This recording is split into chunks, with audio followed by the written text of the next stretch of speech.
दोस्तों नमस्कार। आइए हम जानते हैं पितृ पक्ष में इन दो पेड़ों पे जरूर चढ़ाएं जल, जिससे हमारे पूर्वज प्रसन्न रहते हैं। पितरों का आशीर्वाद अगर हम पर बना रहे तो हमारे जीवन की कई परेशानियों का अंत हो जाता है। यूं तो हमें अपने पितरों का स्मरण हमेशा करना चाहिए, लेकिन अगर आप हमेशा अपने पितरों को याद ना भी करें तो पितृ पक्ष के दौरान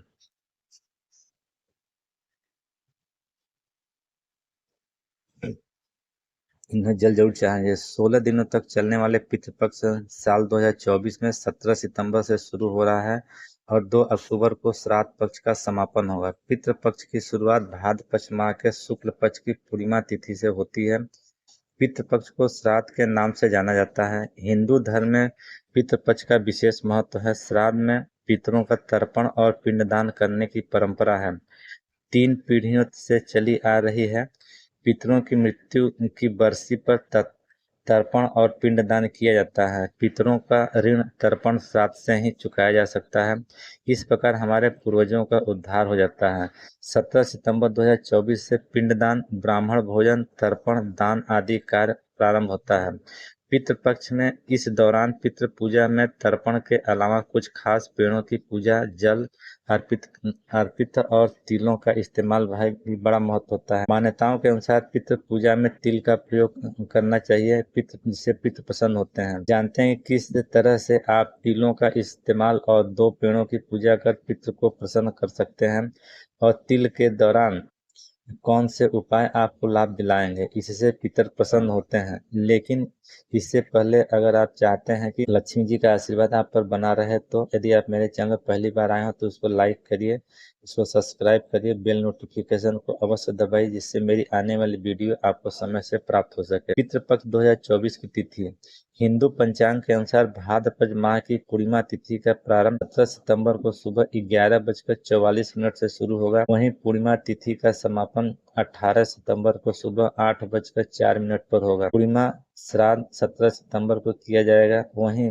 प्रतिपदा तिथि की श्राद्ध तिथि 18 सितंबर को पड़ रही है। बता दें कि श्राद्ध पक्ष प्रतिपदा तिथि से शुरू होता है, इसलिए 18 सितंबर से पिंडदान, तर्पण, ब्राह्मण भोजन और दान जैसे अन्य दूसरे कार्य किए जाते हैं। ऐसे में पितृपक्ष का प्रारंभ 18 सितंबर से शुरू होगा और 2 अक्टूबर 2024 को खत्म हो जाएगा। श्राद्ध मुहूर्त हिंदू पंचांग के अनुसार भाद्रपद माह की पूर्णिमा तिथि का प्रारंभ 17 सितंबर को सुबह 11:44 से शुरू होगा। पूर्णिमा तिथि का समापन 18 सितंबर को सुबह 8:04 पर होगा। रात संपन्न करने के लिए कुतुब रोहिणी मुहूर्त अच्छा माना जाता है। पक्ष में तिथि का महत्व जब पितृपक्ष प्रारंभ होता है तो प्रत्येक दिन की एक तिथि होती है। तिथि के अनुसार ही श्राद्ध करने का नियम है।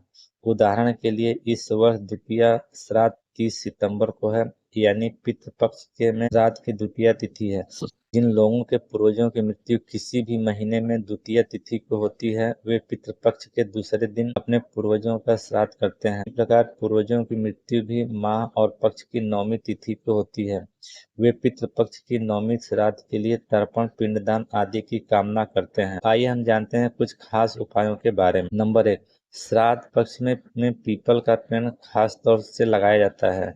इसके अलावा पितृपक्ष में रोजाना पीपल को जल चढ़ाया जाता है। मान्यता है कि इससे परिवार में खुशहाली होती है। पुराणों के अनुसार इसमें पितरों का वास होता है, इसलिए पीपल के पेड़ पर दूध में पानी और तिल मिलाकर चढ़ाना चाहिए, जिससे पितर संतुष्ट होते हैं। पितृपक्ष में रोज शाम को पीपल के नीचे तेल का दीपक जलाएं, साथ ही पितृ सूक्त का पाठ करें।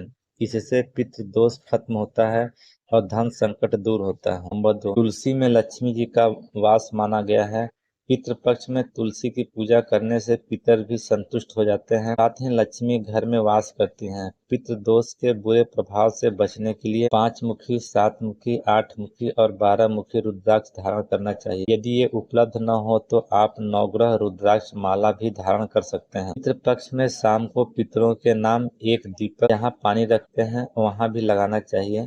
इससे घर में सुख शांति बनी रहती है। नंबर 3, हिंदू घरों में सुबह की पूजा और शाम को यह बंधन के समय दीपक जरूर जलाना चाहिए। पितृपक्ष में रोज एक दीपक जलाकर दक्षिण दिशा में रखना चाहिए, जो अधिक फलदायी होता है। यह दिशा पितरों की मानी जाती है, इसलिए यह उपाय करने से पितरों का आशीर्वाद हमें मिलता है। रोजाना घर के ईशान कोण, उत्तर और पूर्व की दिशा में गाय के घी का दीपक जलाने से माँ लक्ष्मी आप पर कृपा बरसाती हैं। साथ ही घर में कभी आर्थिक समस्या नहीं होती है। साथ ही पितर भी प्रसन्न होते हैं। माना जाता है कि पीपल के पेड़ पर देवी देवताओं के साथ ही पितरों का भी वास होता है। ऐसे में पितृ पक्ष के दौरान रोजाना पीपल में जल देकर घी का दीपक जलाने से पितृ दोष से निजात मिल सकता है। यदि आप पितृ पक्ष के दौरान नियमित शाम को किचन में पीने के पानी के पास दीपक जलाएं तो पितरों का आशीर्वाद मिलता है।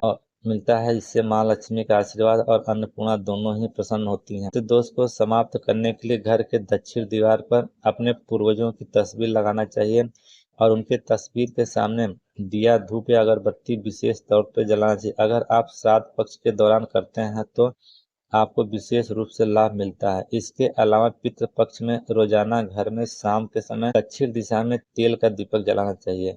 ऐसा रोजाना करने से आपका पितृ दोष खत्म होता है। नंबर 4, पितृ पक्ष शांति के लिए रोजाना दोपहर के समय पीपल के पेड़ की पूजा करें। पितरों को प्रसन्न करने के लिए पीपल में गंगा जल में काला तिल, दूध, अक्षत और फूल अर्पित करना चाहिए। पितृ दोष शांति के लिए उपाय बहुत कारगर है। पितृ दोष को समाप्त करने के लिए पितृ पक्ष में भगवान शिव की रोजाना पूजा करना चाहिए। पितृ दोष के बुरे प्रभाव से बचने के लिए 5 मुखी, 7 मुखी, 8 मुखी और 12 मुखी रुद्राक्ष एक साथ धारण करना चाहिए।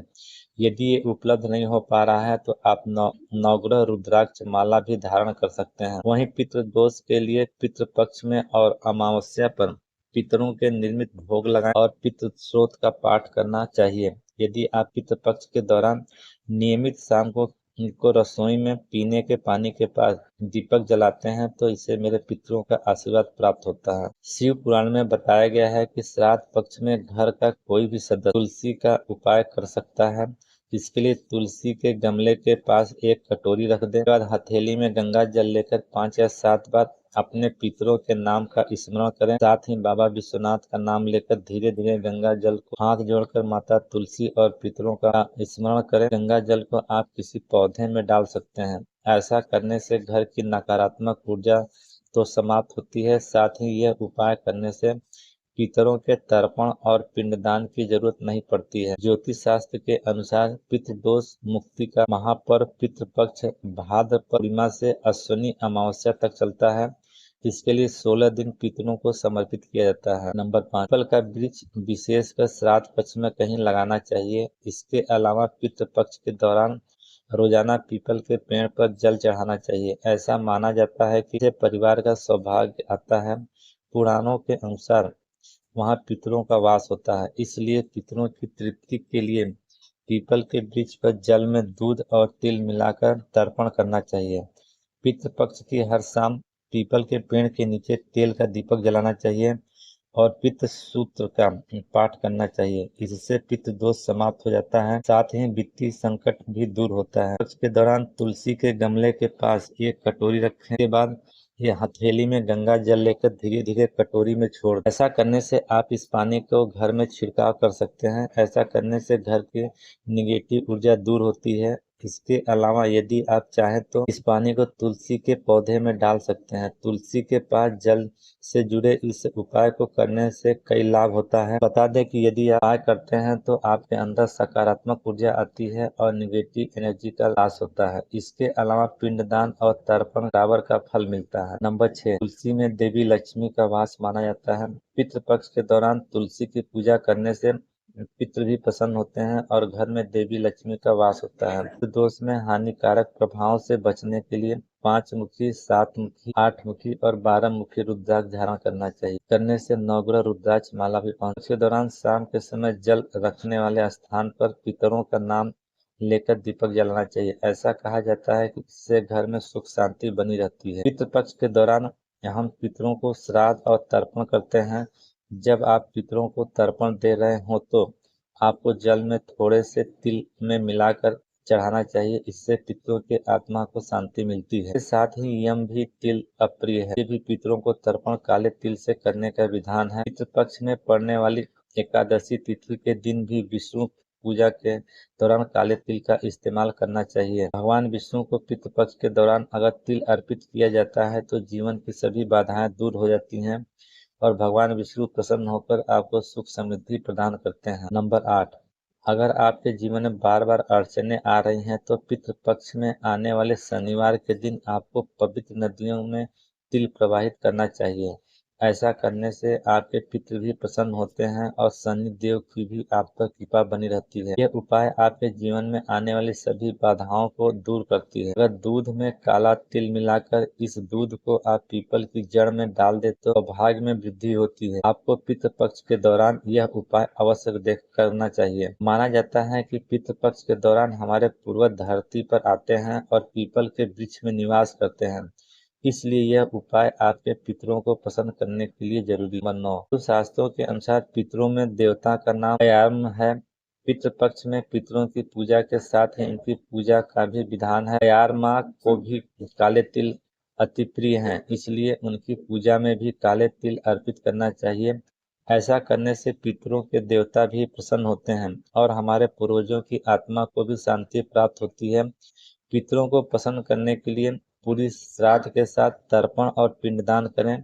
मनुष्य की सच्ची श्रद्धा भाव से पितृ संपन्न होते हैं।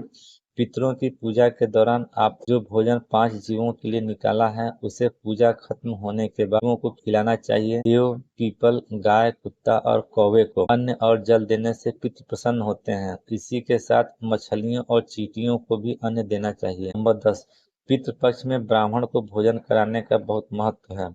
इस दौरान ब्राह्मण को सम्मान पूर्वक घर में आमंत्रित करें और भोजन के साथ दक्षिणा भी जरूर देना चाहिए। ब्राह्मणों को भोजन कराना और दान करने से पितरों के आत्मा को शांति मिलती है। पितृपक्ष के दौरान द्वार पर पितरों के लिए दीपक जरूर जलाना चाहिए। पितरों के लिए दीपक दक्षिण दिशा में जलाना चाहिए, इससे वह प्रसन्न होते हैं। पितृपक्ष के दौरान घर में सात्विक भोजन बनाना चाहिए और वहीं खास मांस मदिरा से दूर रहना चाहिए। अगर आप इन सभी चीजों को ध्यान में रखकर पितृपक्ष के दौरान श्राद्ध करते हैं तो आपकी परेशानियों का अंत होता है और पितृ प्रसन्न होती है। यह तमाम जानकारी को ध्यान में रखते हुए दी जा रही है। ज्योतिष और धर्म के उपाय और सलाहों को आस्था और विश्वास पर आजमाना चाहिए।